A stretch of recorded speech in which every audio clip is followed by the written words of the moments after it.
கர்த்தருக்குள் பிரியமானவர்களே, November 12 LNG white அம்மையார் அவர்களுடைய மாரநாதா புத்தகம், பக்கம் 631.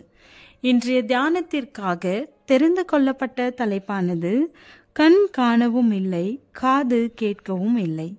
வசனம் 1 கொரிந்தியர் 2வது அதிகாரம் 9வது வசனம். தேவன் தம்மில் அன்பு கூறுகிறவர்களுக்கு ஆயத்தம் பண்ணினவைகளை கண் காணவும் இல்லை, காது கேட்கவும் இல்லை. அவைகள் மனுஷருடைய இருதயத்தில் தோன்றவும் இல்லை.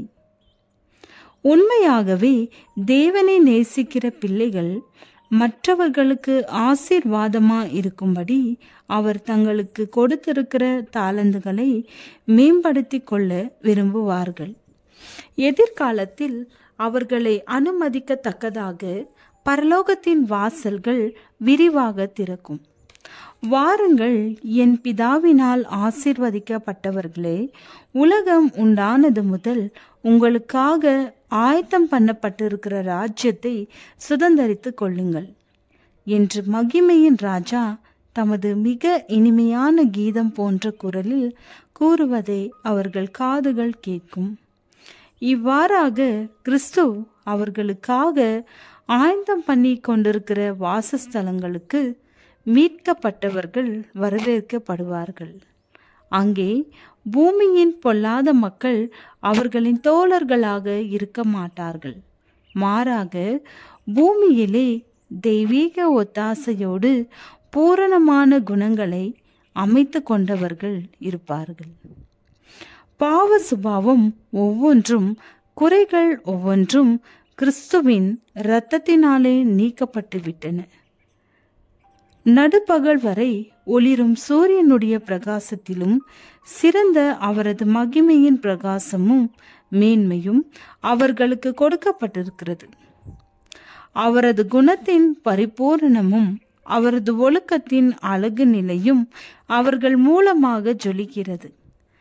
அவர்களிலே பிரகாசிக்கிற அவருடைய குணம் அவர்களது இந்த வெளி தோற்றத்தை காட்டிலும் மிகவும் தகுதியுடையதாக காணப்படுகிறது.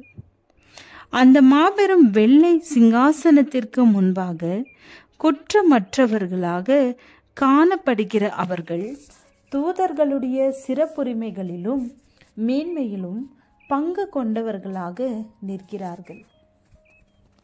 தேவன் தம்மில் அன்பு கூறுகிறவர்களுக்கு ஆயத்தம் பண்ணினவைகளை கண் காணவும் இல்லை, காது கேட்கவும் இல்லை. அவைகள் மனுஷனுடைய இருதயத்தில் தோன்றவும் இல்லை.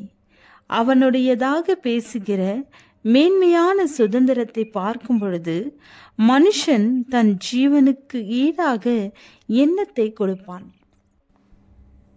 அவன் ஏழையா இருக்கலாம் என்றாலும் உலகத்தால் ஒருபோதும் கொடுக்கப்படக்கூடாத சொத்தும் மேன்மையும் தன்னில் கொண்டிருக்கிறான்.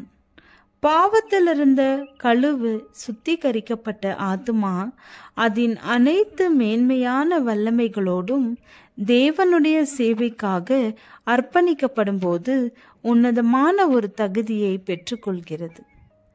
ஆசீர்வதிக்கப்பட்டவர்களின் வீட்டிலே என்றுமாக குடியிருந்து சரீரமான ஆத்துமத்திலே பாவத்தினுடைய சாபத்தின் இருண்ட சுவடுகளையல்ல, தன்னை உண்டாக்கினவரின் பரிபூர்ண சாயலை பெற்றுக்கொண்டு ஞானத்திலும் அறிவிலும் பரிசுத்தத்திலும் நித்தியமாக முன்னேறி எப்போதும் புதிய ஆச்சரியங்களையும் புதிய மகிமைகளையும் கண்டுபிடித்து காரியங்களை அறிவதிலும் மகிழ்வதிலும் நேசிப்பதிலும் எப்போதும் வளர்ந்து பெற்றுக்கொள்ளக்கூடிய எல்லையற்ற மகிழ்ச்சியும் அன்பும் ஞானமும் நமக்கப்பால் மேலும் இருக்கிறதென்று அறிவைத்தான் கிறிஸ்தவத்தின் நம்பிக்கை சுட்டி காட்டிக் கொண்டிருக்கிறது.